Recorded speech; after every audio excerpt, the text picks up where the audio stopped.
Sim, a forma como você lida com a política pode dizer muito sobre você. Em todas as áreas da nossa vida existe o relacional humano e na política não seria diferente. Então, nós expressamos aquilo que a gente sente, as nossas crenças, a nossa verdade, os nossos conceitos, valores e tudo mais. Mas existem comportamentos que são muito característicos, principalmente nesse momento que nós estamos vivendo, que mostra muito sobre o nosso emocional. Por exemplo, uma pessoa que se coloca num movimento de indiferença em relação à política, da negação. Aquela pessoa que usa falas do tipo: político nenhum merece meu voto, política não se discute, eu não vou perder meu voto, todo político é corrupto. Essa pessoa possivelmente carrega muitas crenças limitantes sobre o assunto, sobre a situação. É claro, porque nós temos historicamente uma negatividade muito grande já carregando crenças sociais em relação à política. Mas o movimento de indiferença, né, de não olhar para isso, da negação, mostra especificamente o quanto de maturidade, responsabilidade sobre aquilo que a gente pensa, sente, sobre as próprias reflexões, está se aplicando nessa situação, nesse momento.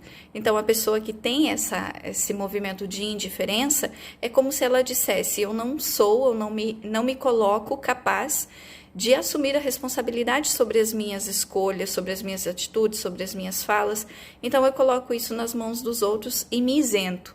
Então, ela coloca muito ali também dos seus sentimentos de incapacidade diante das frustrações, das decepções que ela viveu, a partir das experiências históricas, né, da relação que ela tem com a política em si. Então, isso é um comportamento muito interessante, é um dos extremos, falando sobre essa questão da política também. E num outro ponto, nós temos o movimento da reatividade, ou aquele fanatismo, a paixão, que mostra muito da pessoa que carrega também sentimentos de inferioridade, mas que ela coloca isso de uma forma muito exacerbada, como uma máscara, digamos assim. O fanatismo é quando a pessoa coloca as próprias verdades. A minha verdade é absoluta, eu sei mais do que todo mundo, aquilo que eu penso, aquilo que eu acredito vale mais do que o que as outras pessoas pensam. Então, isso é um movimento também egocentrado, onde expressa, né, como é um mascaramento, ainda um não encontro, né, uma não aceitação, uma não validação da sua própria natureza, da sua própria identidade, e aí a pessoa tenta se forçar a si mesmo e os outros na sua própria verdade, naquilo que tem valor para ela, se colocando dessa forma, às vezes, impositiva ou até mesmo de ataque, de contrariedade. Isso vale tanto para as pessoas que estão à frente, né, como candidatos e tudo mais, quanto aqueles que defendem, que se permitem ou que olham somente para a própria verdade e não aceitam que existem várias verdades ou até mesmo que a verdade é relativa de acordo com a perspectiva. Então, isso também tem muita relação com a forma como a gente está lidando consigo mesmo, com o processo do autoconhecimento.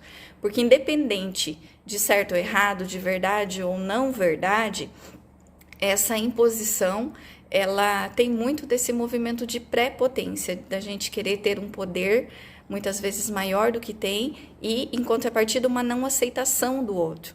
E nesse ínterim também o que acontece muito, a gente colocar perspectivas, colocar intenções ou projetar anseios, né, nos próprios políticos que depois não vão ser atendidos, e a pessoa vem para um movimento de decepção, de frustração, que também não é nada agradável e que mostra também esse movimento de transferência de responsabilidade. E essa maturidade emocional, ela se expressa na hora que a gente vai escolher o nosso candidato. O quanto a gente está se colocando à disposição de pesquisar, de procurar, de conversar com aquela pessoa que você pensa que pode ser uma boa pessoa para governar, ou para dirigir, ou para fiscalizar a sua cidade, o lugar onde você mora. Quando a gente vai contratar alguém para trabalhar em casa ou trabalhar na sua empresa, você faz uma entrevista, você acompanha a qualidade, né, o rendimento profissional dessa pessoa.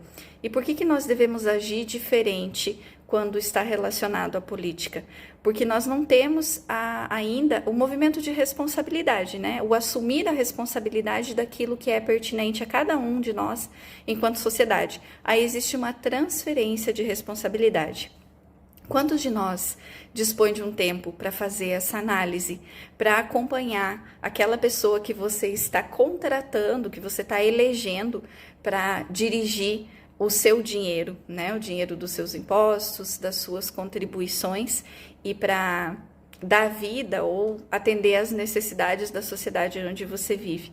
Então, isso é um sinal de que nós precisamos nos amadurecer, de estar consciente dentro daquilo que é a nossa proposta de vida. E aí, muitas vezes, a gente deixa a desejar por não se colocar nessa perspectiva autoconsciente.